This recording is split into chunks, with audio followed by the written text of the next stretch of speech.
태종 5년 7월 13일. 기록은 이날을 창덕궁이 아닌 경복궁의 근정전 뜰까지 호랑이가 침입한 날로 박제해 두었습니다.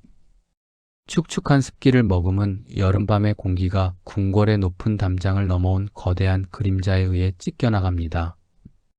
발소리조차 내지 않는 포식자의 앞발이 차가운 박석 위를 스치며 지나갈 때마다 정적은 비명보다 더 날카로운 긴장을 만들어냅니다. 조선의 심장부이자 왕의 권위가 서린 근정전. 그 장엄한 마당 한복판에 황금빛 눈동자가 번뜩입니다. 인간이 세운 가장 견고한 성벽조차 굶주린 짐승의 도약 앞에서는 한낱 낮은 턱에 불과했습니다. 이 짐승은 단순히 담을 넘은 것이 아니라 왕의 신성한 영역을 짓밟으며 조선이라는 국가의 보안 체계가 얼마나 무력한지를 온몸으로 증명하고 있었습니다. 경복궁을 지키던 수문군 김대업은 졸음과 싸우며 창을 쥐고 있었습니다. 빗물 냄새와 섞여 들어오는 비릿한 피 냄새와 짐승의 채취가 코끝을 찌릅니다. 단순한 산짐승의 것이 아닙니다. 등줄기를 타고 흐르는 소름은 인간의 본능이 보내는 마지막 경고입니다. 어둠 속에서 서서히 드러나는 거대한 형체는 높이가 망하지만 하고 몸집은 황소에 뒤지지 않습니다. 칠흑 같은 어둠 속에서도 선명하게 빛나는 검은 줄무늬가 근정전의 단청빛과 섞여 기괴한 풍경을 자아냅니다. 대업은 비명을 지르려 했으나 목소리가 나오지 않습니다. 압도적인 포식자의 기운 앞에 인간의 육체는 그저 굳어버린 돌덩이와 같습니다. 짐승이 앞발을 내디딜 때마다 박석 사이에 이끼가 짓눌리고 짐승의 낮은 으르렁거림은 지면을 타고 대업의 발바닥까지 전달됩니다. 호랑이는 서두르지 않습니다. 마치 이 궁궐의 진짜 주인이 누구인지 확인이라도 하려는 듯 느릿하게 고개를 돌려 주위를 살핍니다. 근정전 층계 위를 바라보는 짐승의 눈에는 공포도 망설임도 없습니다. 왕이 앉는 보좌가 멀지 않은 곳에서 짐승은 긴 꼬리를 천천히 휘저으며 공기를 가릅니다. 꼬리가 바닥을 칠 때마다 둔탁한 파동이 전해집니다. 이 포식자에게 궁궐은 만물의 영장이 다스리는 성역이 아니라 그저 사냥감이 넘치는 숲의 연장일 뿐입니다. 대업의 손에서 미끄러진 창대가 바닥에 부딪히며 쇳소리를 냅니다. 정적을 깨는 그 작은 소음에 호랑이의 고개가 순식간에 돌아갑니다. 황금빛 안광이 대업의 눈과 마주치는 순간 대업은 자신이 이미 죽은 목숨임을 직감합니다. 태종 이방원은 침소에서 일어나 앉습니다. 밖에서 들려오는 희미한 소란과 짐승의 포효가 섞인 기괴한 소리가 왕의 예민한 감각을 깨웁니다. 피의 숙청을 통해 왕자의 오른 사내에게 공포는 낯선 감정이 아니었으나 이번에 느껴지는 서늘함은 결이 다릅니다. 칼을 든 정적들이 아니라 정체를 알 수 없는 거대한 자연의 힘이 자신의 침소 근처까지 다가와 있다는 사실이 왕을 분노하게 합니다. 이방원은 곁에 놓인 칼자루를 꽉 쥡니다. 손바닥에 배어나오는 땀이 칼자루의 가죽을 적십니다. 밖에서는 내관들이 당황하여 발을 구르는 소리가 들리고 병사들의 창 부딪히는 소리가 요란해집니다. 왕은 문 밖의 어둠을 뚫어지게 응시하며 자신을 위협하는 존재의 정체를 파악하려 애씁니다. 숨은 군들이 횃불을 들고 근정전 뜰로 모여듭니다. 일렁이는 불빛에 투영된 호랑이의 그림자가 궁궐 벽면에 거대하게 일렁입니다. 횃불의 열기가 다가오자 호랑이는 귀를 뒤로 눕히고 위집술을 들어 올려 거대한 송곳니를 드러냅니다. 붉은 잇몸과 하얀 이빨 위로 침이 흘러내립니다. 병사들은 방패를 앞세워 거리를 좁히려 하지만 짐승이 한번 포효할 때마다 대열은 여지없이 무너집니다. 산 전체를 흔드는 듯한 진동이 인간들의 심장을 직접 타격합니다. 불빛에 반사된 호랑이의 털은 휘단처럼 매끄럽게 빛나면서도 죽음의 색채를 띠고 있습니다. 짐승은 포위망을 뚫기 위해 몸을 낮춥니다. 근육이 팽팽하게 당겨지며 도약을 준비하는 그 찰나의 순간은 폭풍 전야의 고요보다 더 지독합니다. 단 한 번의 도약이었습니다. 호랑이는 병사들의 머리 위를 가볍게 가로질러 담장으로 향합니다. 인간이 수년에 걸쳐 쌓아 올린 견고한 석조 구조물이 짐승에게는 그저 딛고 올라설 디딤돌에 불과합니다. 담벼락을 박차고 오르는 뒷다리의 근육이 폭발적으로 팽창하고 발톱이 성벽의 틈새를 파고들어 돌가루를 피산시킵니다. 담장 위에 올라선 호랑이는 잠시 멈춰 서서 궁궐 내부를 내려다봅니다.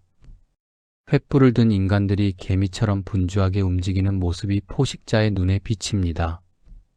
짐승은 비웃기라도 하듯 길게 한 번 더 포효하고는 어둠이 짙게 깔린 북악산의 품으로 몸을 던집니다. 현장에는 오직 짐승이 남긴 지독한 취기와 팍석 위에 깊게 파인 발톱 자국만이 남았습니다. 날이 밝자 경복궁은 평소보다 더 무거운 침묵에 잠깁니다. 태종은 직접 근정전 뜰로 내려와 짐승의 흔적을 살핍니다. 왕의 발걸음이 짐승의 발자국 옆에 멈춥니다. 인간의 발보다 몇 배는 더 큰 구멍이 돌바닥에 선명하게 패여 있습니다. 신하들은 엎드려 죄를 청하고 수문장들은 고개를 들지 못합니다. 이방원의 시선은 짐승이 넘어온 담장에 머뭅니다. 왕은 이 사건이 단순한 짐승의 난입이 아님을 직감합니다. 민심은 이미 흉흉해지기 시작했습니다. 개국한 지 얼마 되지 않은 나라의 법궁이 호랑이에게 유린당했다는 사실은 왕실의 권위와 직결되는 문제입니다. 왕은 명령을 내립니다. 도성 주변의 산을 샅샅이 뒤지고 궁궐의 담장을 보수하며 맹수를 막을 수 있는 전문 부대를 조직하라고 일갈합니다. 조정의 공기는 얼어붙습니다. 대관들은 이 사태가 왕의 덕이 부족하여 하늘이 내린 징벌이라며 상소를 올립니다. 이방원은 그들의 말을 듣는 신용을 하면서도 머릿속으로는 차가운 계산을 이어갑니다. 호랑이라는 존재는 공포의 대상인 동시에 통제의 대상이 되어야만 합니다. 궁궐 안으로 들어오는 짐승을 막지 못하는 군대는 백성을 지킬 수 없다는 인식을 줄 수 있기 때문입니다. 왕은 숙련된 사냥꾼들을 모집하고 군사들의 훈련 강도를 높입니다. 단순히 성을 지키는 수문군이 아니라 맹수와 맞서 싸울 수 있는 특수한 힘과 용기를 가진 자들이 필요해진 것입니다. 이것은 훗날 조선 최고의 특수부대로 불리게 될 차코갑사의 시초가 됩니다. 백성들 사이에서 소문은 꼬리에 꼬리를 물고 퍼져나갑니다. 호랑이가 왕의 침소까지 들어와 왕의 옷자락을 물고 갔다는 식의 과장된 이야기가 저작거리를 휩습니다. 밤이 되면 사람들은 문을 걸어 잠그고 작은 소리에도 소스라치게 놀랍니다. 평소라면 대수롭지 않게 넘겼을 산짐승의 울음소리가 이제는 죽음의 전령처럼 들립니다. 도성 안의 공포는 실체가 있는 짐승보다 더 빠르게 사람들의 마음을 갉아먹습니다. 횃불의 숫자가 평소의 2배로 늘어났음에도 불구하고 사람들은 어둠 속에서 여전히 번뜩이는 노란 눈동자를 떠올립니다. 그것은 보이지 않는 적에 대한 공포이자 통제할 수 없는 자연에 대한 원초적인 두려움입니다. 태종은 창덕궁으로 거처를 옮기기로 결정합니다. 경복궁의 보안을 강화하는 동안 임시로 머물기 위함이라 공표했으나 사람들은 왕조차 호랑이의 기운에 밀려난 것이라 수군거립니다. 이방원은 창덕궁의 담장을 바라보며 결의를 다집니다. 이 땅의 주인은 짐승이 아니라 인간이며 그 인간의 정점에 자신이 있음을 보여주어야만 합니다. 호랑이와 인간의 전쟁은 이제 막 서막을 올렸을 뿐입니다. 산왕이라 불리는 존재와 인간의 왕이 벌이는 이 기묘한 영토 전쟁은 이후 수백 년간 조선의 역사를 관통하는 거대한 서사로 자리 잡게 됩니다. 기록은 담담하게 적고 있지만 그 이면에는 맹수의 발톱에 핥힌 왕조의 자존심과 살아남으려는 인간들의 처절한 몸부림이 공존하고 있습니다. 조선의 산하는 호랑이의 땅이었습니다.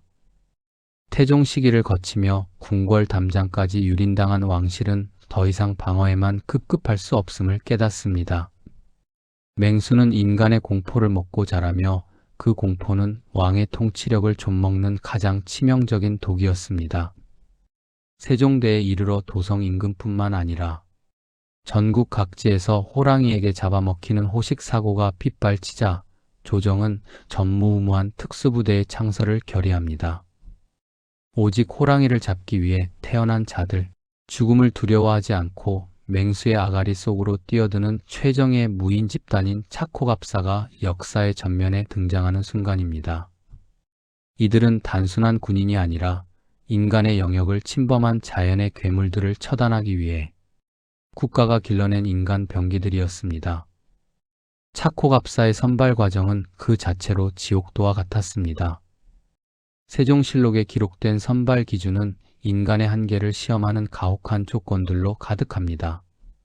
먼저 백보 밖에서 화살을 쏘아 목표물을 명중시켜야 함은 기본이요. 두 손에 각각 한 잔이 넘는 무게의 쇠를 들고 수십 리를 쉬지 않고 달릴 수 있는 강인한 체력이 요구되었습니다. 하지만 가장 중요한 것은 담력이었습니다. 호랑이의 포효 소리를 들으면 보통의 인간은 오금이 저려 자리에 주저앉거나 정신을 놓아버리기 때문입니다. 시험관들은 후보자들을 어두운 산속으로 몰아넣고 맹수의 기운이 서린 곳에서 홀로 밤을 지새우게 하거나 살아있는 맹수와 대치하게 하여 눈 하나 깜빡이지 않는 자들만을 골라냈습니다. 이 지옥 같은 관문을 통과한 자들에게는 특별한 대우가 주어졌습니다. 평민이나 노비 신분일지라도 호랑이를 잡은 공이 크면 면천을 시켜주거나 관직을 하사했습니다. 이는 신분사회였던 조선에서 목숨을 걸고 호랑이에게 달려들게 만드는 가장 강력한 유인책이었습니다. 차코갑사들은 일반 군졸들과는 확연히 다른 무장을 갖추었습니다. 짐승의 발톱이 파고들지 못하도록 가죽을 여러 겹 덧댄 갑옷을 입었고 근거리에서 호랑이의 가슴을 꿰두를 수 있는 강력한 힘의 창과 화살을 소지했습니다. 그들의 눈빛은 이미 사냥감인 호랑이를 닮아 있었으며 그들이 지나가는 자리에는 일반 병사들이 감히 흉내낼 수 없는 살기가 감돌았습니다. 겨울바람이 칼날처럼 날카롭던 어느 날 북악산 자락에서 거대한 호랑이가 출몰했다는 전령이 도착합니다. 이미 인근 마을에서 아이 둘과 장정 하나가 흔적도 없이 사라진 뒤였습니다. 새로 임명된 차코갑사 부장 이성호는 부대원 10명을 이끌고 산으로 향합니다. 눈 덮인 산등성이는 고요했으나 나무 사이사이에 남겨진 짐승의 배설물과 핥힌 자국들이 포식자의 존재를 증언하고 있었습니다. 성호는 눈 위에 찍힌 거대한 발자국에 손을 대봅니다. 온기가 가시지 않은 것으로 보아 놈은 멀지 않은 곳에 있습니다. 성호는 수신호로 대원들을 부채꼴 모양으로 펼치게 합니다. 이제부터는 소리 없는 전쟁입니다. 눈 밟는 소리조차 죽이며 그들은 짐승의 은신처로 스며듭니다. 계곡 깊은 곳, 바위 틈새에서 비릿한 피 냄새와 함께 묵직한 가르릉 소리가 흘러나옵니다. 성호의 시야에 들어온 것은 좋기 5자는 넘어 보이는 거대한 수호랑이였습니다. 놈은 갓 잡아챈 노루의 사체를 뜯으며 피 칠갑이 된 주둥이를 핥고 있었습니다. 일렁이는 근육과 빳빳하게 선 털집은 그 자체로 거대한 공포의 덩어리입니다. 성호는 떨리는 심장 박동을 억누르며 활시위를 당깁니다. 화살촉 끝이 호랑이의 왼쪽 눈을 겨냥합니다. 대원들은 창을 고쳐잡고 호흡을 멈춥니다. 숲의 모든 생명체가 숨을 죽인 듯한 정적이 흐르고 오직 짐승이 뼈를 씹는 소리만이 소름 끼치게 울려 퍼집니다. 시위를 떠난 화살이 허공을 가릅니다. 하지만 놈은 찰나의 순간 고개를 돌려 화살을 피합니다. 화살은 호랑이의 귀 끝을 스치며 바위에 박히고 격노한 짐승의 포효가 산천을 뒤흔듭니다. 놈은 먹잇감을 버려두고 소리가 난 방향으로 번개처럼 도약합니다. 육중한 몸집이 믿기지 않을 정도의 속도입니다. 맨 앞에 서 있던 대원 하나가 호랑이의 앞발에 엇맞아 뒤로 나동그라집니다. 갑옷의 가죽끈이 힘없이 끊어지고 선열이 눈밭을 붉게 물들입니다. 성호는 칼을 뽑아들며 외칩니다. 대열을 유지하라. 창을 낮추고 놈의 배를 노려라. 인간의 언어와 짐승의 포효가 뒤섞이며 조용한 계곡은 순식간에 아비규환의 전장으로 변합니다. 호랑이는 영리했습니다. 정면으로 달려드는 대신 바위를 타고 높이 솟구쳐 대원들의 뒤쪽을 공략합니다. 창을 든 병사들이 허둥지둥 몸을 돌리는 사이 놈은 다시 한 명의 어깨를 물어뜯습니다. 비명이 터져 나오고 대열이 흐트러지려는 찰나 성호가 직접 놈의 앞을 가로막습니다. 인간의 칼과 짐승의 발톱이 맞부딪히며 불꽃이 튑니다. 성호는 짐승의 안광 속에서 순수한 사리를 읽습니다. 놈은 단순한 짐승이 아니라 산의 신령이라 불릴 만한 위엄을 갖추고 있었습니다. 하지만 성호는 물러서지 않습니다. 여기서 밀리면 자신의 뒤에 있는 도성의 백성들이 죽는다는 사실을 잘 알고 있기 때문입니다. 그는 놈의 주둥이에서 뿜어져 나오는 뜨거운 입김을 정면으로 받아내며 칼을 깊숙이 찔러 넣을 틈을 찾습니다. 대원들이 정신을 차리고 호랑이의 측면을 창으로 찌르기 시작합니다. 긴 창들이 사방에서 짐승의 몸을 압박합니다. 놈은 몸을 뒤틀며 저항하지만 훈련된 인간들의 조직적인 공격 앞에서는 조금씩 힘을 잃어갑니다. 옆구리에서 흘러나온 피가 호랑이의 황금빛 털을 적십니다. 짐승은 마지막 힘을 다해 성호에게 달려들지만 성호는 몸을 낮추며 놈의 목덜미 아래로 칼을 밀어 넣습니다. 묵직한 저항감과 함께 칼날이 뼈와 근육을 가르고 심장 근처까지 파고듭니다. 짐승의 거대한 몸체가 성호를 덮치며 쓰러집니다. 뜨겁고 무거운 육중함이 성호를 짓누르고 호랑이의 마지막 숨결이 그의 귓가를 스칩니다. 한참 동안 정적이 흐릅니다. 성호는 짐승의 사체 아래에서 간신히 몸을 빼냅니다. 대원들은 거친 숨을 몰아쉬며 쓰러진 산왕의 시신을 바라봅니다. 방금 전까지 산 전체를 호령하던 절대자의 위엄은 사라지고 오직 피 흘리는 거대한 고기 덩어리만이 남았습니다. 부상당한 동료들을 부축하며 성호는 하늘을 올려다봅니다. 눈이 내리기 시작합니다. 짐승의 죽음을 애도하듯 차가운 눈송이들이 호랑이의 감기지 않은 눈동자 위로 내려앉습니다. 성호는 짐승의 가죽을 벗기는 대신 놈의 시신을 정중히 수습하라고 명합니다. 비록 백성을 해친 괴물이지만 그 투지와 위엄만큼은 무인으로서 예우할 가치가 있다고 느꼈기 때문입니다. 차코갑사들이 호랑이 사체를 메고 도성으로 돌아오자 백성들은 환호하며 길을 터줍니다. 공포에 질려 문을 걸어 잠갔던 사람들은 이제야 안도의 한숨을 내쉽니다. 왕실은 이들에게 막대한 포상을 내리고 그 공적을 기록에 남깁니다. 하지만 성호의 마음은 무겁습니다. 한 마리를 잡았을 뿐 조선의 깊은 산속에는 여전히 수천 마리의 노란 눈동자들이 인간들을 지켜보고 있음을 알기 때문입니다.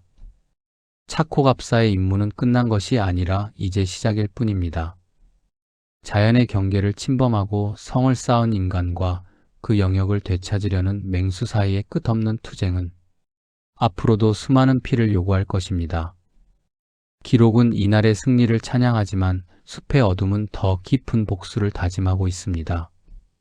단종 2년 9월 21일 경복궁의 가을은 붉게 물든 단풍보다 더 서늘한 긴장감으로 가득 차 있었습니다. 대낮에 태양이 중천에 떠 있는 시각, 궁궐의 경비가 가장 삼엄해야 할 정오에 믿기지 않는 보고가 올라옵니다.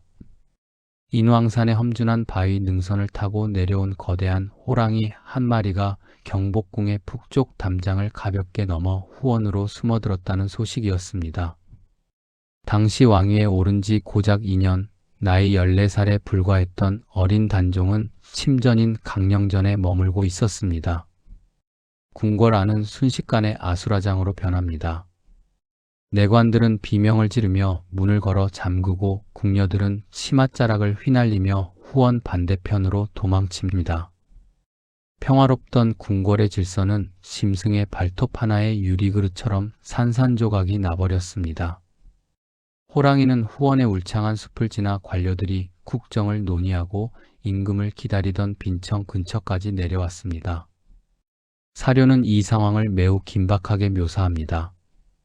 대낮에 호랑이가 궁궐 한복판인 빈청 뒤뜰에 나타나 활보하고 있다는 사실은 단순한 보안의 실패를 넘어 왕실의 존립을 흔드는 사건이었습니다. 관료들은 집무실 창틈으로 밖을 내다보며 숨을 죽였습니다. 노란 안광을 번뜩이며 팍석 위를 느릿하게 걷는 포식자의 위용 앞에 조선의 지배층은 아무런 손도 쓰지 못한 채 얼어붙었습니다. 짐승의 낮은 으르렁거림이 대청마루 아래를 진동시킬 때마다 문틀이 덜덜 떨렸고 사람들의 심장 또한 그 진동에 맞춰 불규칙하게 요동쳤습니다. 어린 단종은 강령전 안에서 이 소란을 듣고 있었습니다. 밖에서는 환관들이 다급하게 상감마마 절대로 문을 여시면 아니 되옵니다라고 외치며 문 앞을 가로막았습니다. 단종은 창호지 너머로 비치는 일렁이는 그림자들을 응시합니다. 자신의 발걸음조차 마음대로 하지 못하는 어린 왕에게 궁궐은 이미 거대한 감옥이었으나 이제는 목숨을 위협하는 맹수까지 침입한 사지로 변해 있었습니다. 단종의 손은 가늘게 떨리고 있었습니다. 숙부인 수양대군의 서슬 퍼런 기세에 눌려 숨죽여 지내던 소년 왕에게 호랑이의 침입은 마치 자신의 앞날을 예고하는 불길한 전조처럼 느껴졌을 것입니다. 보이지 않는 짐승의 숨소리가 문틈을 타고 들어와 어린 왕의 폐부를 찔렀습니다.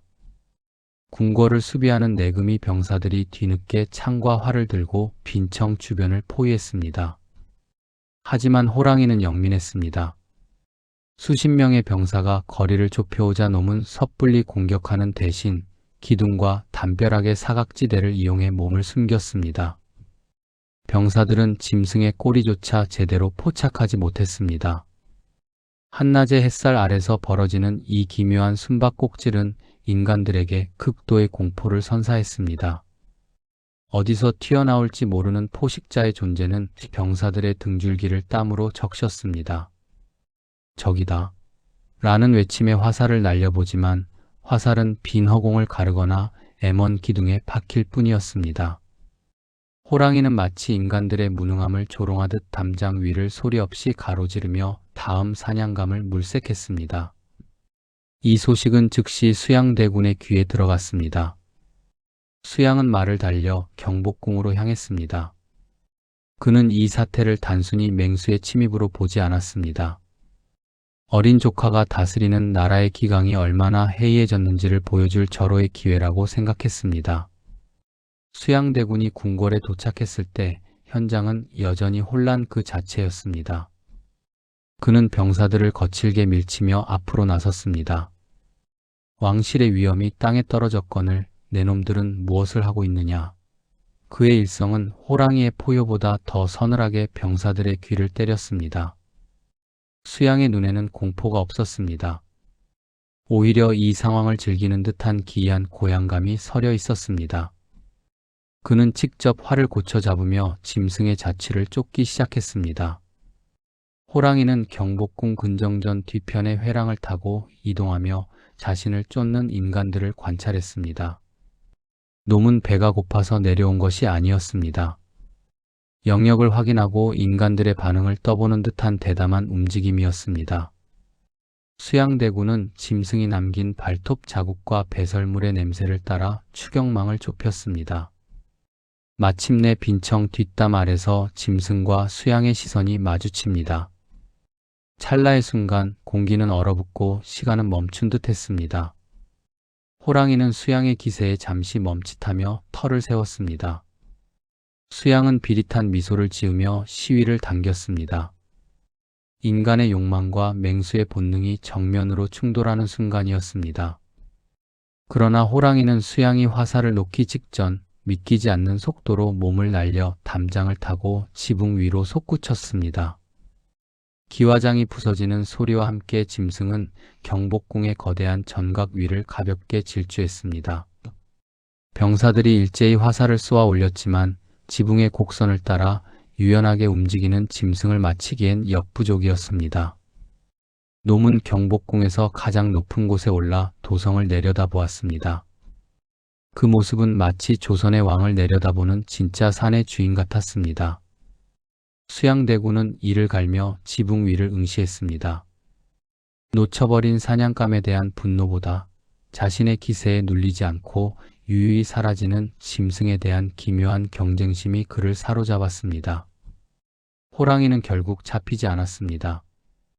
놈은 북악산의 울창한 숲속으로 흔적도 없이 사라졌습니다. 대낮에 벅궁을 유린하고 유유히 떠난 짐승의 행방의 조정은 발칵 뒤집혔습니다. 다음 날부터 사관원과 사원부의 상소가 빗발쳤습니다. 대낮에 호랑이가 빈천까지 들어온 것은 하늘이 내리는 엄중한 경고입니다. 수비 책임자들을 문책하고 궁궐의 담장을 더 높이 쌓아야 합니다. 신하들은 앞다투어 비판의 목소리를 높였지만 그 화살의 끝은 결국 어린 왕 단종을 향해 있었습니다. 왕이 덕이 부족하여 맹수가 궐에 들었다는 논리는 수양대군 세력에게 아주 좋은 먹잇감이 되었습니다. 단종은 소동이 끝난 뒤 며칠 동안 식음을 전폐했습니다. 짐승의 포효 소리가 환청처럼 귓가를 맴돌았습니다. 자신이 머무는 이 화려한 궁궐이 사실은 언제든 맹수가 뛰어들 수 있는, 그리고 언제든 숙부의 칼날이 들어올 수 있는 무방비한 공간임을 뼈저리게 느꼈기 때문입니다. 단종은 밤마다 촛불을 켜두고 잠들지 못했습니다. 바람에 흔들리는 문창 쌀 그림자가 마치 호랑이의 줄무늬처럼 보였고, 기와를 스치는 바람 소리가 짐승의 숨소리처럼 들렸습니다. 어린 왕의 고독과 공포는 경복궁의 깊은 어둠 속에서 소리 없이 깊어만 갔습니다. 역사는 이 사건을 단순한 동물의 난입으로 기록하고 있지만 그 이면에는 거대한 정치적 폭풍이 숨어 있었습니다. 단종 2년의 호랑이 침입은 조선 왕조의 기틀이 흔들리고 있음을 보여주는 상징적인 사건이었습니다. 맹수가 떠난 자리에는 공포가 남았고, 그 공포는 곧 수양대군의 권력 찬탈을 정당화하는 논리로 변질되었습니다. 1년 뒤 수양대군은 계유정난을 일으켜 권력을 장악합니다. 사람들은 수군거렸습니다. 그때 그 호랑이는 짐승이 아니라 어린 왕을 몰아낼 피바람의 예언자였다고 말입니다. 기록된 날짜와 사료의 문장 사이에는 그렇게 잡히지 않은 맹수의 안광처럼 서늘한 역사의 진실이 숨어 있습니다. 세조 10년 창덕궁의 공기는 피 냄새와 긴장감으로 물들어 있었습니다. 수양대군에서 왕이 된 세조는 단종을 몰아내고 왕좌에 오른 뒤 끊임없는 반란의 공포와 악몽에 시달리고 있었습니다. 그런 그에게 창덕궁 후원에 호랑이가 나타났다는 보고는 오히려 반가운 소식이었습니다. 자신을 향한 보이지 않는 칼날 대신 눈앞에 실제하는 거대한 적을 제압함으로써 자신의 건재함을 과시할 기회였기 때문입니다. 세조는 신하들의 만류를 뿌리치고 직접 갑옷을 챙겨 입었습니다. 왕이 직접 호랑이 사냥에 나선다는 소식은 궁궐 전체를 경악해 했으나 세조의 눈에는 오직 짐승을 굴복시키겠다는 광기 어린 집념만이 번뜩이고 있었습니다. 창덕궁 후원의 울창한 숲은 호랑이에게 최적의 요새였습니다. 짙은 수풀과 기암 괴석 사이로 짐승의 기운이 서늘하게 내려앉았습니다. 세조는 정의 기병과 착호갑사들을 거느리고 숲의 입구를 봉쇄했습니다. 기록에 따르면 세조는 사냥에 있어서 타의 추종을 불허하는 실력을 갖추고 있었습니다. 그는 말을 타고 험준한 산세를 누비며 짐승의 흔적을 추적했습니다. 꺾인 나뭇가지와 짓눌린 풀잎, 그리고 코끝을 찌르는 맹수의 채취가 왕의 본능을 자극합니다. 세조는 말의 옆구리를 차며 숲의 더 깊은 곳으로 파고들었습니다. 뒤따르는 병사들은 왕의 거침없는 기세에 압도되어 숨을 죽인 채 창을 고쳐 잡았습니다. 드디어 거대한 바위 그늘 아래서 놈이 모습을 드러냈습니다. 좋기 8자는 되어 보이는 거구의 호랑이는 대낮의 햇살을 받아 황금빛으로 빛나고 있었습니다. 놈은 자신을 포위한 인간들을 향해 낮은 저음을 내뱉었습니다. 그 소리는 땅을 타고 흘러 말들의 발을 묶어버릴 만큼 위압적이었습니다.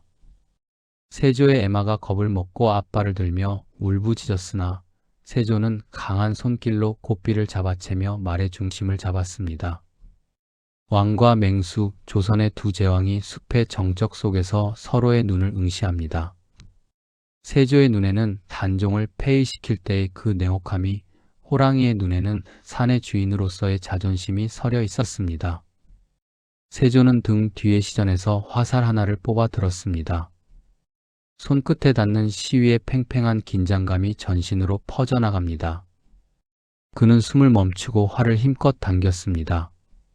화살촉 끝이 호랑이의 미간을 정확히 겨냥합니다.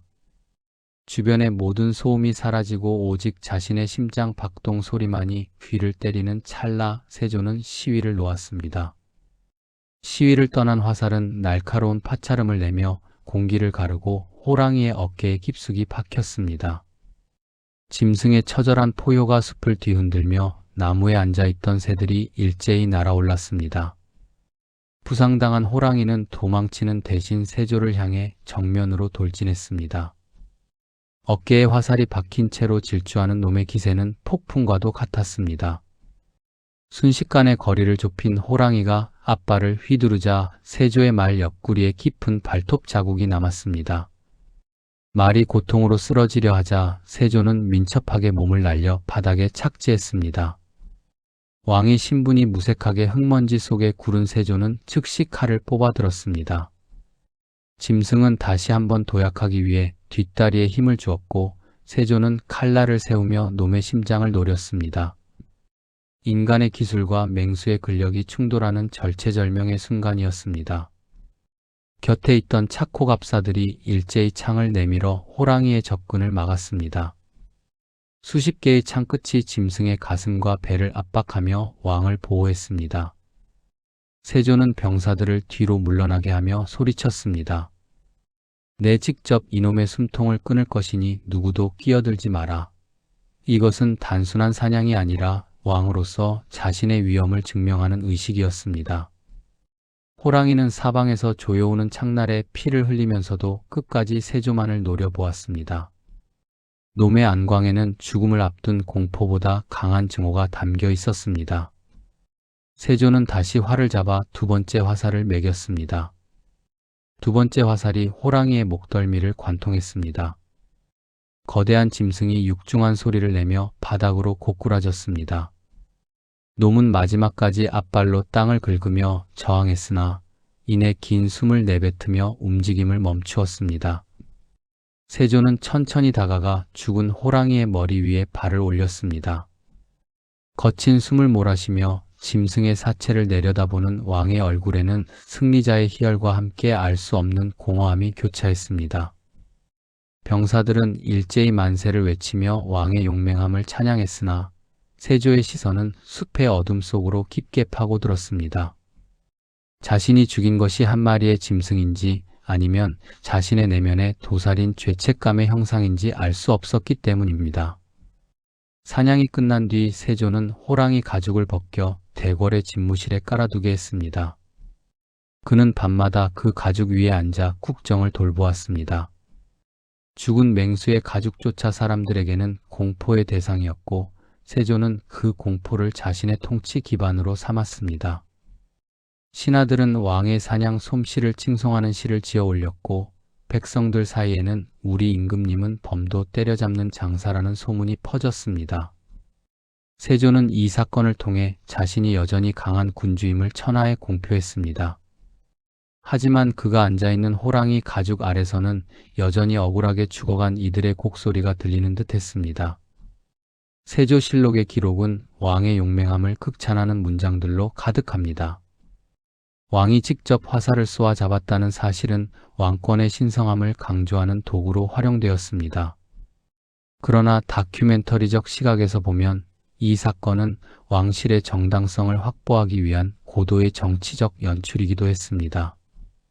불안한 왕자를 지키기 위해 짐승의 피가 필요했던 것입니다.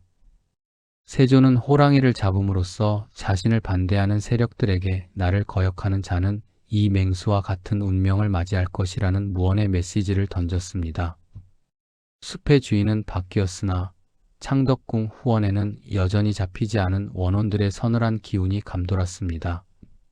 세조의 호랑이 사냥은 조선 호랑이 잔혹사의 가장 화려하고도 잔인한 정점을 보여줍니다. 왕이 직접 피를 묻히며 맹수를 사냥한 이 기록은 조선 왕조가 자연을 어떻게 대했는지를 극명하게 드러냅니다. 호랑이는 정복해야 할 대상이자 권위를 세우기 위한 제물이었습니다. 세조는 죽을 때까지 호랑이 사냥을 멈추지 않았고 그의 치세 동안 차코갑사의 위상은 최고조에 달했습니다. 그러나 맹수를 죽일수록 왕의 악몽은 깊어만 갔고 훗날 그의 피부병과 환청은 죽어간 호랑이들의 저주라는 야사가 전해질 만큼 이 사건은 강렬한 잔상을 남겼습니다. 연산군 11년 조선의 도성은 더 이상 인간들만의 공간이 아니었습니다. 기록에 따르면 이 시기 호랑이의 침입은 단순한 사고를 넘어 국가적 재앙인 호환으로 번졌습니다. 연산군은 폭정으로 민심을 잃고 궁궐의 법도마저 무너뜨린 채 광기 어린 유흥에 몰두하고 있었고 그 틈을 타 산왕들은 대낮에도 도성 성벽을 넘어 민가를 유린했습니다. 밤마다 성안 곳곳에서 들려오는 비명은 짐승에게 물려가는 백성들의 처절한 절규였습니다. 도성 사람들은 해가 지기도 전에 문을 걸어 잠그고 서로의 안부를 확인해야 했습니다. 왕은 백성들의 죽음에는 관심이 없었으며 오히려 들이닥친 호랑이들을 자신의 사냥 놀이감으로 삼거나 공포를 극대화하는 도구로 활용했습니다. 당시 한양의 상황은 처참했습니다. 호랑이가 사람을 잡아먹는 호식 사건이 하루가 멀다 하고 발생했습니다. 실록은 호랑이가 민가 담장을 넘어들어와 잠자던 아이를 물어가거나 대낮에 길을 가던 장정을 덮치는 광경을 생생히 전합니다.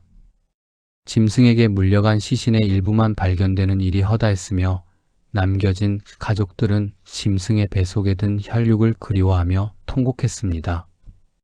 연산군은 도성 주변에 호랑이가 많다는 보고를 받자 오히려 백성들을 동원해 호랑이를 잡기 위한 거대한 함정을 파괴하고 그 과정에서 발생하는 인명피해는 무시했습니다. 왕에게 호랑이는 통제해야 할 재난이 아니라 자신의 힘을 과시할 수 있는 또 다른 폭력의 수단이었습니다. 연산군의 광기는 호랑이 사냥터에서도 유감없이 발휘되었습니다.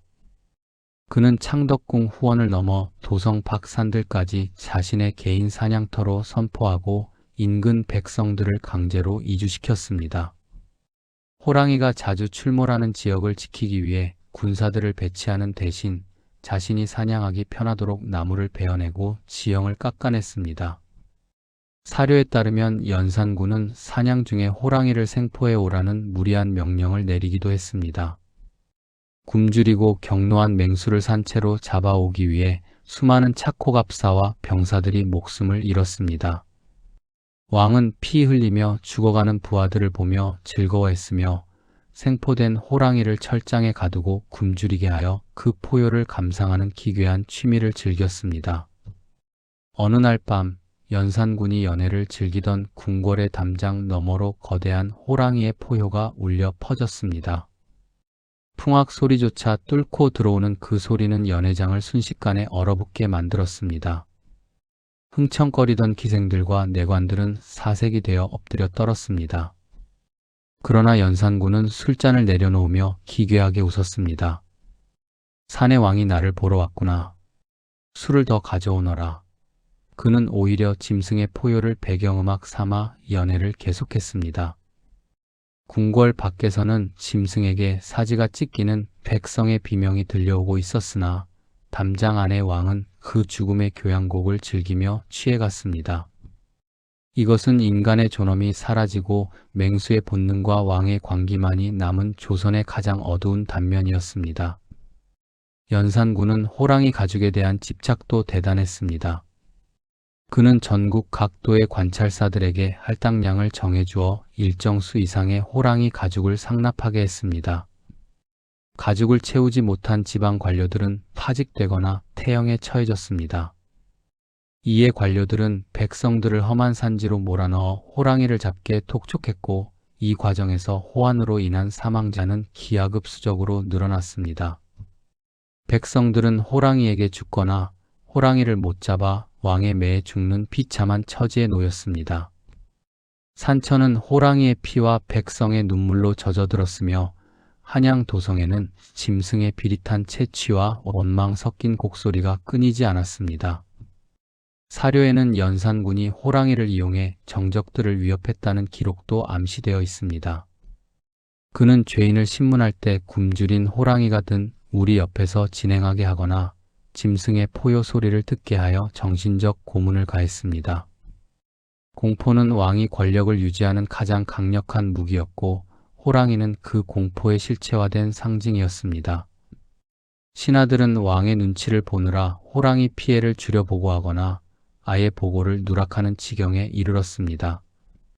정보가 왜곡되자 호화는 걷잡을 수 없이 퍼져나갔고 도성은 그야말로 인육을 노리는 맹수들의 식당으로 변질되었습니다.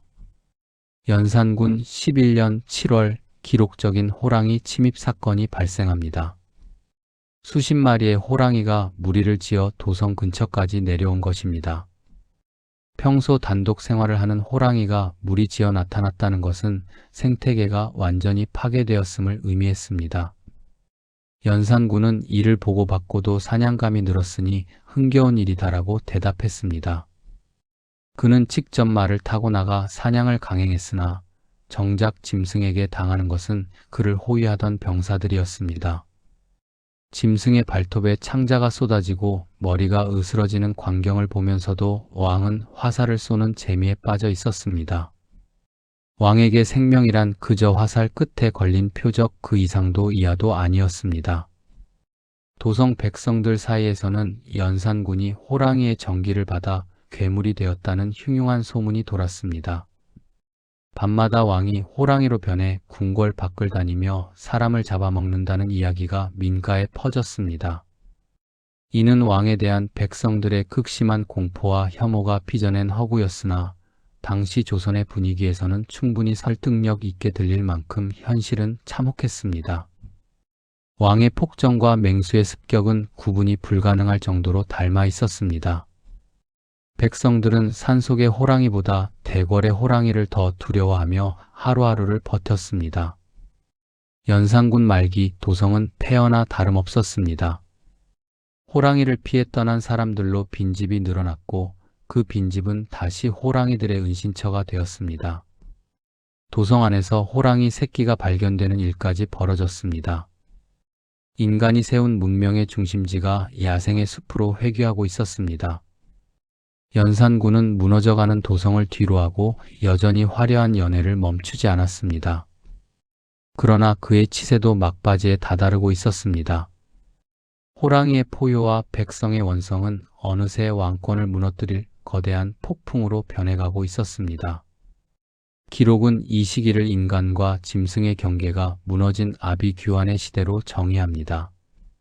중종 반정으로 연산군이 폐위되던 날, 사람들은 왕궁을 빠져나가는 연산군의 뒷모습에서 쫓겨가는 늙은 호랑이를 보았다고 전합니다. 그는 수많은 호랑이를 죽이고 그 가죽 위에 앉아 권력을 누렸으나 결국 자신이 만든 공포의 덫에 걸려 몰락했습니다. 연산군 시대의 호환 기록은 단순한 자연재해의 기록이 아닙니다. 중종 16년 연산군의 광풍이 지나간 자리에는 도덕적 엄숙수위를 내세운 사림의 목소리가 가득 찼습니다. 중종은 인의와 자비를 강조하며 왕도 정치를 꿈꾸었으나 조선의 산하는 여전히 굶주린 맹수들의 울음소리로 진동했습니다. 기록에 따르면 이 시기 호랑이들은 이제 도성 근처를 넘어 궁궐의 담장을 일상적으로 넘나드는 지경에 이르렀습니다. 중종은 살생을 멀리해야 한다는 유교적 가르침과 백성의 생명을 지켜야 한다는 군주의 책임 사이에서 끊임없이 번민했습니다. 신하들은 궁궐에 침입한 호랑이를 두고 왕의 부덕함을 꾸짖는 하늘에 계시라며 압박했고 중종은 그 서슬퍼런 비판 속에서 짐승의 안광보다 더 차가운 정치적 시험대에 오르게 됩니다. 사료는 중종시대의 호환을 매우 기이하게 묘사합니다. 호랑이가 궁궐 안에 들어와 새끼를 치거나 대낮에 임금의 산책로를 가로질러 유유히 사라졌다는 보고가 잇따랐습니다. 어느 날 새벽 창덕궁 인정전 뒤뜰에서 들려온 새끼 호랑이들의 울음소리는 궁궐 전체를 충격에 빠뜨렸습니다. 짐승이 인간의 가장 신성한 영역을 제 집 안방처럼 여기고 번식까지 했다는 사실은 왕실의 권위가 바닥에 떨어졌음을 의미했습니다. 중종은 내관들을 시켜 짐승을 쫓아내라 명했지만 이미 궁궐의 숲은 인간의 손길이 닿지 않는 원시의 야성을 회복하고 있었습니다. 왕은 자신의 집안에서조차 맹수의 눈치를 보아야 하는 기막힌 처지에 놓였습니다. 조정에서는 이 사태를 두고 격렬한 논쟁이 벌어졌습니다. 조광조를 비롯한 살인파 학자들은 짐승이 대궐에 든 것은 임금의 마음이 바르지 못해 음양의 조화가 깨진 탓이라며 중종을 거세게 몰아붙였습니다. 그들에게 호랑이는 물리쳐야 할 짐승이 아니라 임금의 정치를 비판하기 위한 최고의 명분이었습니다. 반면 무관들은 당장 차코갑사를 대거 투입해 싹을 잘라야 한다고 주장했습니다. 중종은 양측의 팽팽한 대립 사이에서 결단을 내리지 못한 채 고뇌했습니다. 짐승을 죽이면 자비롭지 못한 군주라 비난받을 것이요, 살려두면 무능한 군주라 손가락질 받을 진퇴양난의 상황이었습니다. 궐 안을 울리는 호랑이의 포효는 어느새 신하들의 날카로운 간언과 섞여 중종의 가슴을 짓눌렀습니다. 중종은 결국 타협안을 내놓습니다. 짐승을 직접 죽이지는 않되 꽹과리를 치고 횃불을 밝혀 스스로 산으로 돌아가게 유도하는 축호의식을 거행한 것입니다. 수백 명의 군사가 동원되어 궁궐 구석구석을 누비며 소음을 만들어냈습니다. 하지만 짐승은 영악했습니다. 소음이 들리는 곳을 피해 더 깊은 숲이나 전각 밑으로 숨어들었다가 군사들이 물러가면 다시 나타나 인간들을 조롱했습니다. 기록은 이 우스꽝스러운 광경을 담담하게 적고 있지만 그 이면에는 자연의 생존 본능 앞에 무력한 유교적 이상주의의 한계가 고스란히 드러나 있었습니다. 왕의 자비는 맹수에게는 그저 사냥하기 좋은 환경일 뿐이었습니다. 공포는 궁궐 담장을 넘어 도성 전체로 번져나갔습니다. 사람들은 대궐에 호랑이가 사는데 백성들이 어찌 편히 잠들겠느냐며 수군거렸습니다. 중종은 민심을 달래기 위해 결국 차코갑사의 포상 기준을 강화하고 전국적인 포획령을 내립니다. 그러나 이번에는 살생을 금하는 불교적 영향과 유교적 생명 존중 사상이 부딪히며 현장의 혼란을 가중시켰습니다.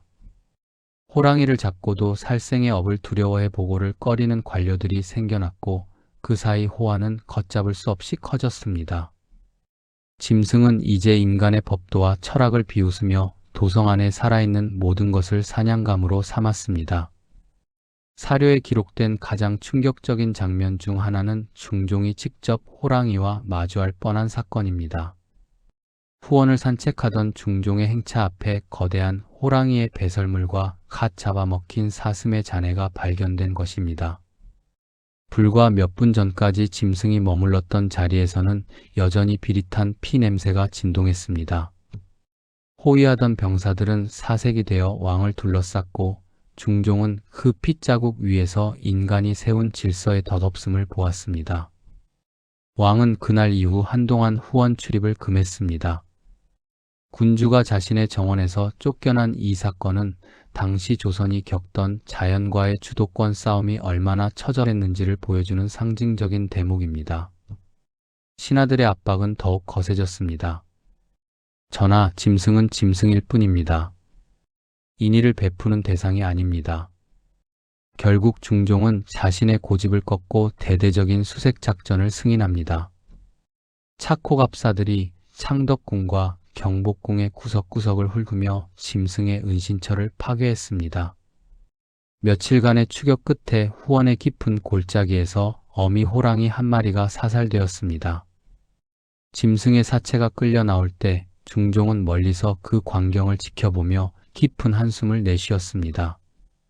짐승 한 마리를 죽인다고 해서 자신의 정치를 향한 비판이 사라지지 않을 것임을 알았기 때문입니다. 사건은 종결된 듯 보였으나 숲의 어둠은 여전히 살아있었습니다. 사살된 호랑이는 한 마리에 불과했고 북악산과 인왕산에는 여전히 수많은 노란 눈동자들이 궁궐의 불빛을 지켜보고 있었습니다. 중종시대의 기록은 맹수의 위협보다 더 무서운 것이 기록과 명분에 갇힌 인간들의 다툼이었음을 시사합니다. 호랑이는 그저 산의 섭리에 따라 움직였을 뿐이지만 인간들은 그 짐승의 발소리에 온갖 정치적 의미를 부여하며 스스로 공포에 덜을 놓았습니다. 중종은 죽을 때까지 호랑이의 환청에 시달렸으며 그의 치세 내내 호화는 왕권을 흔드는 단골 소재가 되었습니다. 호랑이는 이제 단순한 짐승이 아니라 임금의 도덕성을 측정하는 척도가 되었습니다. 기록은 호랑이가 나타날 때마다 중종이 얼마나 당황했는지, 그리고 신하들이 이를 어떻게 이용했는지를 세밀하게 묘사합니다. 짐승의 날카로운 이빨보다 더 아픈 것은 신하들의 풋끝이었습니다. 조선의 호랑이 잔혹사는 이 시기를 지나며 생태적 재난에서 고도의 정치 심리극으로 진화하게 됩니다. 중종의 치세가 저물어갈 무렵 궁궐의 호랑이 소동은 잠시 잦아드는 듯 했습니다. 하지만 그것은 폭풍 전야의 고요와 같았습니다. 인간들이 명분 싸움에 몰두하는 동안 숲의 포식자들은 더 대담하고 잔인한 생존 방식을 터득하고 있었습니다. 이제 역사의 수레바퀴는 호랑이와 인간의 전쟁이 가장 처절했던 전란의 시대로 향합니다. 주인 없는 궁궐을 차지한 맹수들의 기록, 그 비극적인 서막이 우리를 기다리고 있습니다. 선조 36년 전란의 포화가 휩쓸고 간 조선의 도성은 더 이상 인간의 땅이 아니었습니다. 임진왜란이라는 미증류의 비극은 도성을 폐허로 만들었고, 주인 잃은 경복궁과 창덕궁은 잡초와 넝쿨이 무성한 원시림으로 변해버렸습니다. 왕은 의주로 피난을 떠났고 백성들은 굶주림과 왜군의 칼날을 피해 흩어졌습니다. 이 거대한 공백을 메운 것은 다름 아닌 인왕산과 북악산의 호랑이들이었습니다. 인간이 세운 화려한 궁궐의 기와 위로 이끼가 끼고 문창살이 썩어 나갈 때 맹수들은 성벽을 넘어와 왕의 침소를 자신들의 보금자리로 삼았습니다. 기록은 이 시기를 국가의 몰락과 자연의 역습이 교차하는 가장 처량한 시대로 증언합니다. 사료는 외란 직후의 궁궐 상황을 목불인견의 참상으로 묘사합니다. 선조가 도성으로 돌아왔을 때 법궁인 경복궁은 불타 없어졌고 창덕궁 또한 처참하게 망가져 있었습니다. 하지만 더 충격적인 것은 전각 깊숙한 곳에서 발견된 호랑이의 흔적들이었습니다. 짐승들은 왕이 잠들던 방에 배설물을 남겼고 궁녀들이 머물던 방에서 새끼를 쳤습니다. 인간의 권위가 사라진 자리에 야생의 생존 본능이 따리를 튼 것입니다. 선조는 폐허가 된 궁궐을 바라보며 깊은 탄식을 내뱉었습니다. 나라를 지키지 못한 왕에게 돌아온 것은 짐승의 비릿한 채취가 진동하는 폐허뿐이었습니다. 이 시기에 호랑이들은 인간을 두려워하지 않았습니다. 전쟁통에 죽어나간 수많은 시신을 먹고 자란 맹수들에게 인간은 더 이상 경외의 대상이 아니라 흔하디 흔한 사냥감에 불과했습니다. 기록에 따르면 대낮에도 호랑이가 창덕궁 담장 위를 유유히 걸어다니며 복구 작업에 동원된 인부들을 공격하는 일이 빈번했습니다. 사람들은 짐승의 눈에서 전란의 귀신을 보았다고 수군거렸습니다. 굶주린 호랑이의 울음소리는 밤마다 폐허가 된 도성에 메아리치며 살아남은 자들에게 전쟁보다 더 지독한 공포를 선사했습니다. 국가의 기틀이 무너진 자리에서 맹수들은 조선의 새로운 주인처럼 행세했습니다.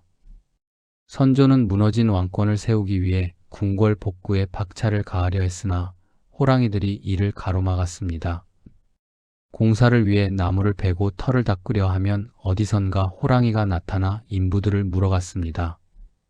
사료에는 호랑이가 사람을 물어가는 환난이 너무 심하여 공사를 진행할 수 없을 정도라는 탄식이 기록되어 있습니다. 이것은 단순한 맹수의 습격을 넘어 무능한 지도층에 대한 자연의 엄중한 심판처럼 느껴졌습니다. 왕은 차코갑사를 다시 조직하여 대대적인 토벌을 명했지만 전란으로 피폐해진 군사들에게 맹수 사냥은 목숨을 담보로 한 가혹한 노동이었습니다. 당시 한양의 민심은 극도로 흉흉했습니다. 사람들은 왜군이 물러가니 이제는 산왕이 나라를 다스리려 한다며 자조 섞인 농담을 던졌습니다. 주인 없는 궁궐에 호랑이가 새끼를 쳤다는 소문은 왕실의 무능함을 비꼬는 최고의 소재가 되었습니다. 선조는 이 소문을 잠재우기 위해 더욱 엄격하게 호랑이 사냥을 독촉했습니다. 하지만 잡히는 것은 힘없는 새끼들이거나 병든 늙은 호랑이뿐이었고 진짜 포식자들은 여전히 궁궐의 어둠 속에 숨어 왕의 행차를 지켜보았습니다. 왕의 위엄은 짐승의 포효 소리에 갈기갈기 찢겨나갔습니다. 전쟁 후유증은 생태계의 교란으로 이어졌습니다. 산의 먹이가 부족해지자 호랑이들은 무리를 지어 도성 안으로 진입했습니다. 원래 단독 사냥을 즐기는 호랑이가 떼를 지어 나타났다는 것은 당시의 환경 파괴가 얼마나 심각했는지를 보여주는 방증입니다. 사료는 밤마다 수십 마리의 호랑이가 성벽 주변을 에워싸고 울부짖었다고 전합니다. 도성의 백성들은 성문 안에서도 목숨을 부지하기 힘들었습니다. 낮에는 배고픔과 싸우고 밤에는 맹수와 싸워야 하는 처절한 생존 게임이 매일같이 이어졌습니다. 조선의 수도 한양은 거대한 야생의 사파리와 다를 바 없었습니다. 가장 비극적인 기록 중 하나는 전란 중에 부모를 잃은 고아들이 호랑이에게 물려갔다는 소식들입니다. 보호받지 못한 어린 생명들은 짐승의 가장 쉬운 표적이 되었습니다. 선조는 이러한 보고를 받을 때마다 자책하는 기색을 보였으나 정작 실제적인 구휼이나 방책은 신하들에게 떠넘기기 일쑤였습니다. 왕이 권력을 지키기 위해 당쟁에 몰두하는 동안 백성들은 짐승의 아가리 속에서 소리 없이 사라져갔습니다. 이 시기는 인간의 탐욕이 부른 전쟁이 자연의 균형을 어떻게 파괴하고 그 대가가 누구에게 돌아가는지를 명확히 보여줍니다. 선조 36년 가을 창덕궁에서 다시 한번 대규모 사냥이 벌어졌습니다. 왕의 침전 근처에서 호랑이 3마리가 목격되었기 때문입니다. 이번에는 왕이 직접 관전하는 가운데 수백 명의 군사가 동원되었습니다. 짐승들은 포위망을 뚫기 위해 처절하게 저항했습니다. 화살에 맞고 창에 찔리면서도 놈들은 결코 인간 앞에 무릎 꿇지 않았습니다. 마지막 한 마리가 쓰러질 때까지 궁궐은 비명과 포효로 가득 찼습니다.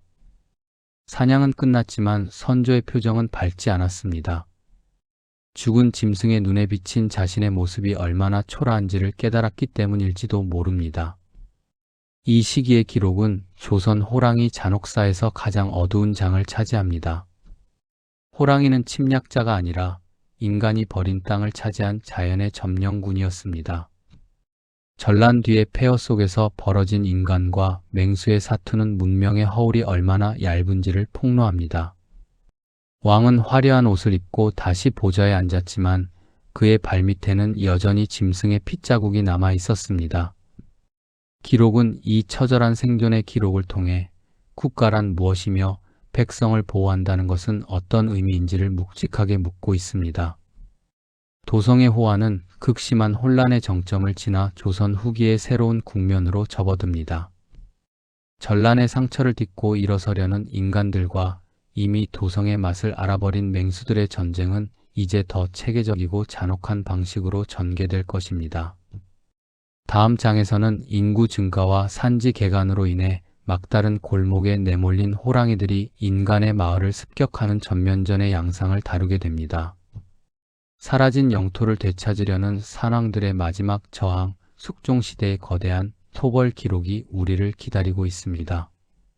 숙종시대에 이르러 조선의 풍경은 또 다른 격변을 맞이합니다.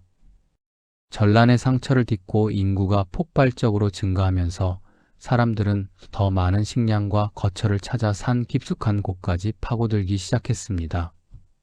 이것은 산왕이라 불리던 호랑이들에게는 영토의 상실을 의미했고 인간들에게는 맹수와의 피할 수 없는 전면전을 의미했습니다.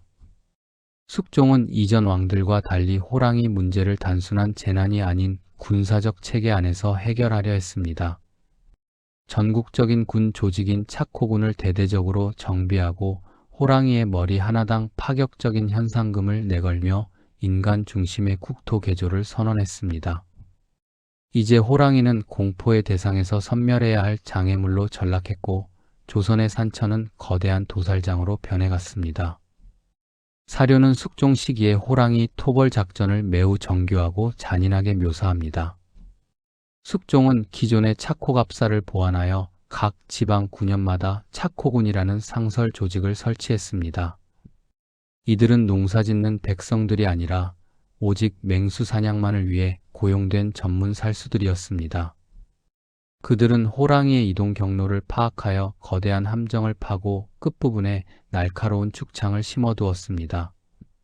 짐승이 함정에 빠져 울부짖으면 차코군들은 위에서 조총을 쏘아 숨통을 끊었습니다. 화약병기의 보급은 인간과 맹수의 힘의 균형을 완전히 무너뜨리는 결정적 계기가 되었습니다. 짐승의 발톱은 이제 멀리서 날아오는 철안 앞에 무력하기만 했습니다. 이 시기의 기록 중 가장 눈에 띄는 것은 호랑이 포획에 따른 보상 체계입니다. 숙종실록은 호랑이 가죽의 크기와 품질에 따라 벼슬을 높여주거나 막대한 양의 쌀과 포목을 하사했다는 기사로 가득합니다. 가난한 포수들에게 호랑이는 일확천금의 기회였고 야심 있는 무관들에게는 승진의 지름길이었습니다. 인간의 탐욕은 공포를 압도했습니다. 포수들은 이제 호랑이가 나타나기를 기다리는 것이 아니라 짐승의 굴을 찾아가 연기를 피워 새끼들까지 몰살시키는 잔혹함을 보였습니다. 산의 주인으로 군림하던 맹수들은 이제 인간들의 재산을 불려주는 사냥감 그 이상도 이하도 아니었습니다. 하지만 막다른 골목에 내몰린 짐승들의 저항도 처절했습니다. 산지가 개간되면서 서식지를 잃은 호랑이들은 이제 굶주림을 참지 못하고 마을 한복판으로 뛰어들었습니다. 숙종 20년대의 기록을 보면 하룻밤 사이에 한 마을의 가축 수십 마리가 도륙당하거나 마을 전체가 호랑이 떼의 공격을 받아 초토화되었다는 보고가 빈번합니다. 짐승들은 이제 인간을 사냥하는 기술을 고도로 발전시켰습니다. 지붕 위에서 기다리다 문을 열고 나오는 사람을 덮치거나 담장을 부수고 들어가 외양간에 소를 물어갔습니다. 이것은 생존을 위한 맹수들의 마지막 반격이었으며 인간이 세운 문명에 대한 처절한 복수였습니다. 숙종은 도성 수비대인 훈련도감의 병사들까지 호랑이 사냥에 투입하는 초강수를 두었습니다. 기록에 따르면 창덕궁 후원에 다시 나타난 호랑이를 잡기 위해 수백 명의 조총병이 동원되어 일제 사격을 퍼부었다는 대목이 나옵니다. 화전과 조총이 뿜어내는 불길 속에서 짐승의 단명은 순식간이었습니다. 숲은 화약 연기로 가득 찼고 포효 대신 총성이 골짜기를 메웠습니다. 왕은 멀리서 그 광경을 지켜보며 인간의 기술이 자연을 압도하고 있음을 확인했습니다. 그러나 짐승들이 사라진 자리에 남은 것은 휘릿한 피냄새와 타버린 털에 고약한 악취뿐이었습니다. 당시 차코군들 사이에서 전해지던 기괴한 풍습도 사료의 행간에서 엿볼 수 있습니다. 그들은 호랑이를 잡으면 그 쓸개를 귀한 약재로 팔고 뼈는 고아 먹으며 짐승의 기운을 얻으려 했습니다. 심지어 호랑이의 누나를 말려 부적으로 지니고 다니면 귀신을 쫓는다는 미신이 성행했습니다.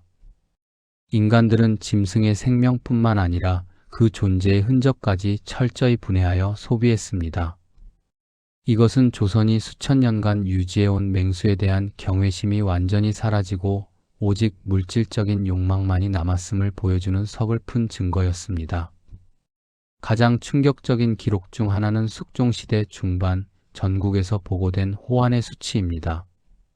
한 해 동안 호랑이에게 목숨을 잃은 백성이 수천 명에 달했다는 통계는 당시의 전쟁 같은 상황을 짐작게 합니다.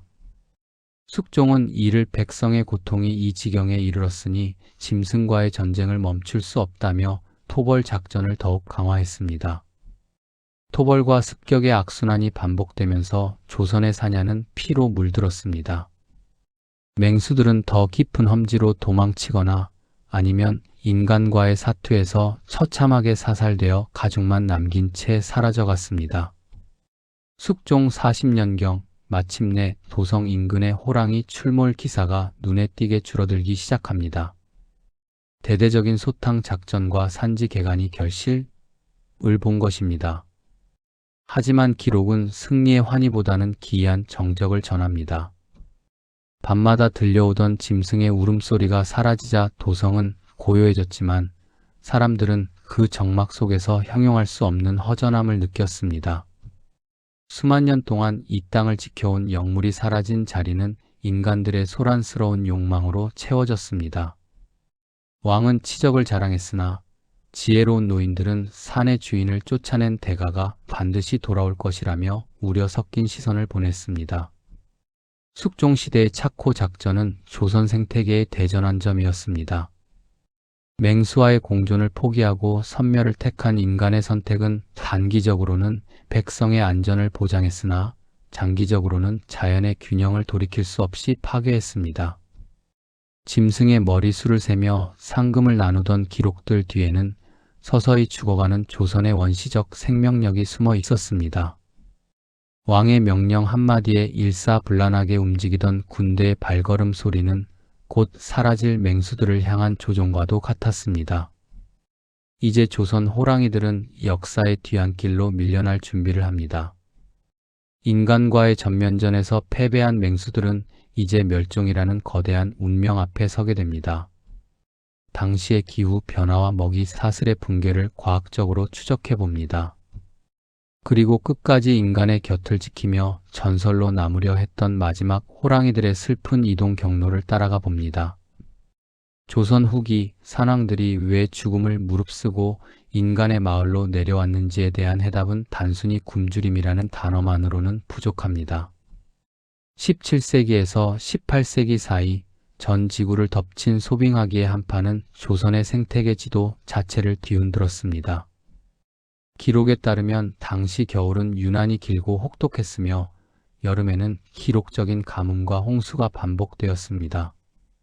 이러한 기후의 격변은 호랑이의 주된 먹잇감인 멧돼지, 노루, 사슴들의 개체 수를 급감시켰습니다. 산속의 먹이 사슬이 붕괴하자 포식자들은 생존을 위해 산을 내려올 수밖에 없었습니다. 과학적 기록과 사료를 대조해보면 호환의 급증 시기가 극심한 이상기후 및 대기근의 시기와 정확히 일치함을 확인할 수 있습니다.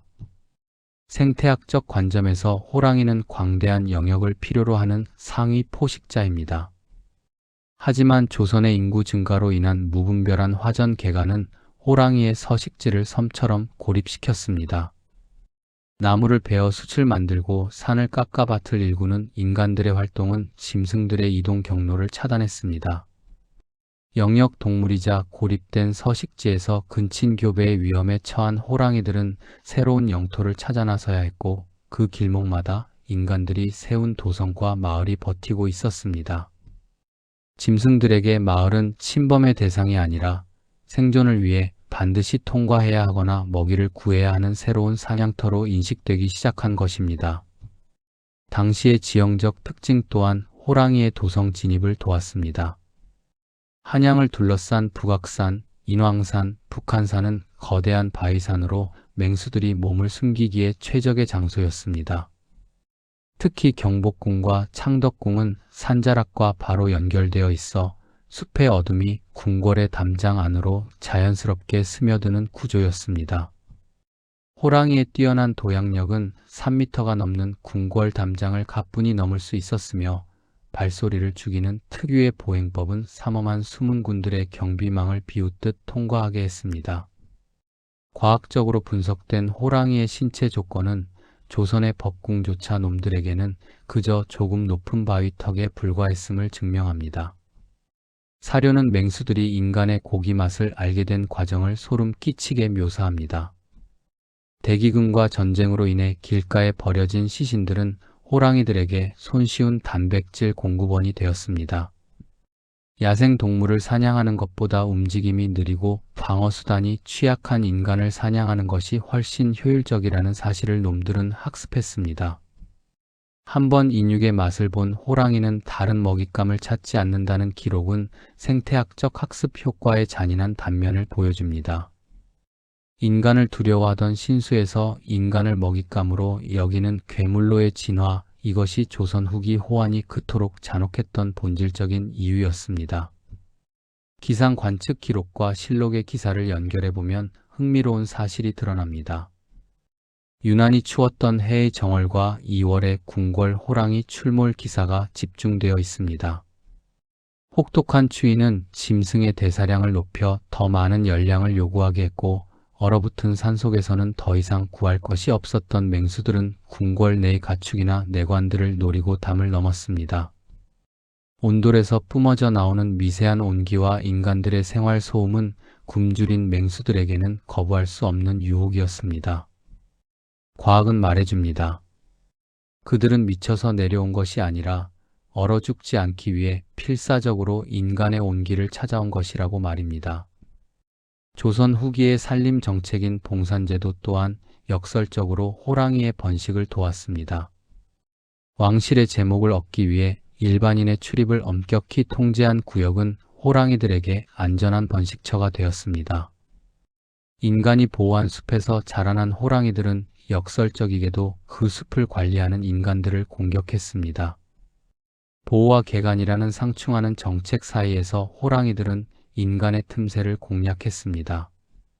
사료에 등장하는 대궐에서 새끼를 친 호랑이 기록은 이러한 봉산 제도가 만들어낸 생태적 모순의 극치였습니다. 호랑이의 시각과 청각 체계는 밤의 궁궐을 완벽한 사냥터로 만들었습니다. 인간보다 6배나 뛰어난 야간 시력은 횃불 주변의 사각지대에 숨은 병사들을 정확히 식별하게 했습니다. 또한 아주 작은 진동까지 감지하는 청각은 보초들의 교대 시간이나 왕의 행차 규모를 미리 파악할 수 있게 했습니다. 실록에서 귀신처럼 나타나 사라졌다는 묘사는 사실 맹수의 뛰어난 감각기관이 만들어낸 과학적 결과물이었습니다. 인간은 불빛의 의지에 앞을 보려 했지만 호랑이는 어둠 자체를 도구로 삼아 인간의 심장을 노렸습니다. 전염병의 유행 또한 호랑이의 이동 경로를 바꾸어 놓았습니다. 역병이 돌아 마을 전체가 몰살당하면 그곳은 곧 호랑이의 영토가 되었습니다. 빈집에 정착한 맹수들은 마을 전체를 사냥 터전으로 삼았고, 이는 다시 인근 마을로 호환이 번지는 악순환을 낳았습니다. 과학적으로 분석된 당시의 역병 지도와 호환 발생 지도는 놀라울 정도로 겹칩니다. 죽음의 냄새를 맡고 찾아오는 포식자의 본능은 조선 산하를 거대한 무덤과 사냥터의 경계선으로 만들었습니다. 이러한 과학적 배경을 무시한 채 당시 조정은 오직 무력 토벌과 미신적 의식에만 의지했습니다. 짐승의 생태를 이해하기보다 징벌의 대상으로만 보았던 시각은 호환의 근본적인 해결을 늦추었습니다. 숲의 면적을 유지하면서 먹이 사슬을 복원하는 근본적인 처방 대신 눈앞의 맹수를 죽이는 데만 급급했던 기록들은 오늘날 우리에게 생태적 공존의 중요성을 역설적으로 보여줍니다. 10. 기후의 변화와 인간의 침범, 그리고 학습된 사리가 빚어낸 이 처절한 전쟁의 끝에는 무엇이 기다리고 있을까요? 멸종이라는 거대한 절벽 앞에 선 산왕들의 마지막 포효, 그리고 기록이 다하지 못한 그들의 마지막 이동 경로가 펼쳐집니다. 인간에게 영토를 내어주고 전설 속으로 사라져간 조선 호랑이의 마지막 뒷모습을 통해 우리는 우리가 잃어버린 것이 무엇인지를 비로소 마주하게 될 것입니다. 조선 왕조의 황혼과 함께 산왕들의 시대도 저물어갔습니다.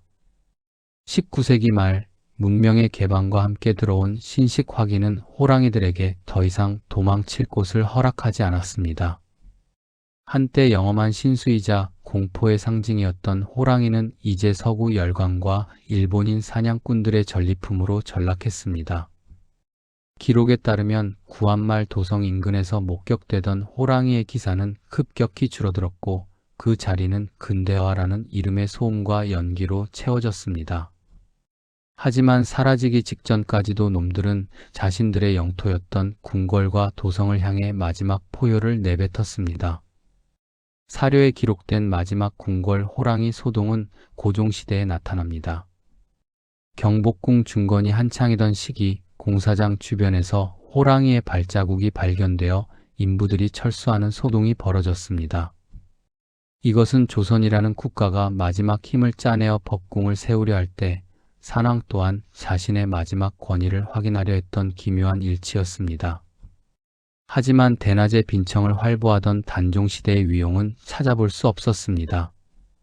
짐승은 어둠 속에서 잠시 나타났다가 사라질 뿐이었고, 조정은 이를 불길한 징조가 아닌 사살해야 할 해수로만 규정했습니다. 맹수의 신비함이 사라진 자리에는 오직 사살 기록과 가죽의 가격만이 남았습니다. 일제강 점기에 접어들어 시행된 해수구제 정책은 조선 호랑이의 숨통을 끊는 결정타였습니다. 사람에게 해를 끼치는 짐승을 없앤다는 명분 아래 조직적인 사냥 대회가 열렸고 수백 마리의 호랑이가 학살당했습니다. 실록이 정성스럽게 기록했던 짐승의 안광과 기세에 대한 묘사는 사라지고 일본 군경의 전과 보고서에는 포획한 짐승의 무게와 치수만이 건조하게 적혔습니다. 한반도의 등줄기를 타고 달리던 황금빛 줄무늬들은 그렇게 박제가 되어 박물관과 일본 귀족들의 저택으로 흩어졌습니다. 산의 신령은 이제 인간의 정복욕을 증명하는 박제품에 불과했습니다. 이 처절한 잔혹사는 단순한 동물의 멸종사가 아닙니다. 그것은 자연과 인간이 영토를 두고 벌인 500년의 전쟁사이며 기록을 통해 공포를 통제하려 했던 인간 의지의 산물입니다. 조선 왕조실록에 새겨진 수많은 호환 기사들은 우리 조상들이 겪었던 실존적인 두려움의 기록인 동시에 그 두려움을 정면으로 마주하고 이겨내려 했던 처절한 몸부림이었습니다. 호랑이는 죽어 가죽을 남겼지만 조선은 그 호랑이를 대하며 느꼈던 경외와 공포를 글자로 남겼습니다. 그 글자들은 오늘날 우리에게 문명이란 무엇인가라는 묵직한 질문을 던집니다. 600년 전 태종시대에 호랑이가 밟았던 그 돌 위를 오늘날의 사람들이 걷고 있습니다. 이제 더 이상 이곳에서 짐승의 포효를 들을 수는 없습니다. 하지만 사료의 문장들을 가만히 따라가다 보면 횃불을 들고 맹수와 대치하던 차코갑사들의 거친 숨소리와 어둠 속에서 번뜩이던 노란 눈동자의 잔상이 느껴집니다. 호랑이는 사라졌으나 그들이 남긴 공포와 위험은 조선의 문화와 예술 그리고 역사의 유전자 속에 깊이 각인되었습니다. 우리는 맹수를 멸종시킴으로써 안전을 얻었지만 자연에 대한 겸손과 경외심이라는 소중한 가치를 함께 잃어버렸는지도 모릅니다. 기록이 멈춘 곳에서 전설이 시작됩니다. 설화 속에서 호랑이는 효자를 돕거나 나쁜 관리를 벌하는 정의로운 심판자로 다시 태어났습니다. 현실에서 인간의 창칼에 쓰러졌던 산왕들은 백성들의 이야기 속에서 영생을 얻었습니다. 이것은 맹수에게 가족을 잃으면서도 그 위험만큼은 인정하고자 했던 조선인들의 기묘한 애증이 만들어낸 문화적 현상입니다. 실록의 건조한 기록과 야사의 풍성한 상상력은 그렇게 상보적으로 작용하며 조선 호랑이라는 거대한 상징을 완성했습니다. 오늘날 우리는 왜 다시 조선의 호랑이를 소환하는가? 그것은 우리가 잃어버린 야생에 대한 향수이자 기록을 통해 과거와 소통하려는 욕구 때문입니다. 이 사건들은 단순한 과거의 파편이 아니라 현재를 사는 우리에게 생태적 균형의 파괴가 가져오는 재앙을 경고하는 예언서이기도 합니다. 기후 변화로 인해 맹수들이 궁으로 내려왔던 진실은 오늘날 우리가 마주한 환경 위기와 놀라울 정도로 닮아 있습니다. 역사는 반복되지 않으나 그 흐름은 변하지 않는다는 격언을 호랑이의 발자국을 통해 확인하게 됩니다. 우리는 마지막으로 단종시대의 그 어린 왕을 떠올립니다. 맹수의 포효를 들으며 홀로 떨었던 소년과 그 맹수를 사냥하며 권력을 가로챘던 숙부의 뒷모습, 그 틈바구니에서 묵묵히 활을 당겼던 이름 없는 차코갑사들, 이 모든 인간 군상의 드라마를 묵묵히 지켜보았던 것은 결국 조선의 산하와 그 산하를 호령하던 호랑이들이었습니다. 호랑이의 눈에 비친 조선은 어떤 나라였을까요? 인간의 욕망으로 가득 찬 시끄러운 영토였을까요? 아니면 자신들이 지켜주어야 할 가련한 생명들의 보금자리였을까요? 그 해답은 영원히 알 수 없으나 기록은 그 물음표를 우리에게 남겨주었습니다. 사료의 행간에서 찾아낸 호랑이들의 숨결이 여러분의 가슴 속에 작은 떨림으로 남기를 바랍니다. 우리는 호랑이를 죽여 성벽을 높였지만 그 성벽 안에서 진정으로 평화로웠는지 자문해 보아야 합니다. 숲의 주인은 사라졌고 인간은 승리했습니다. 그러나 그 승리가 남긴 공허함은 여전히 우리의 역사 어딘가에서 찬바람으로 머물고 있습니다. 기록은 여기서 멈추지만 우리가 자연과 맺어야 할 관계에 대한 고민은 이제부터 시작입니다. 500년 조선 호랑이 잔혹사의 거대한 막을 내립니다. 감사합니다.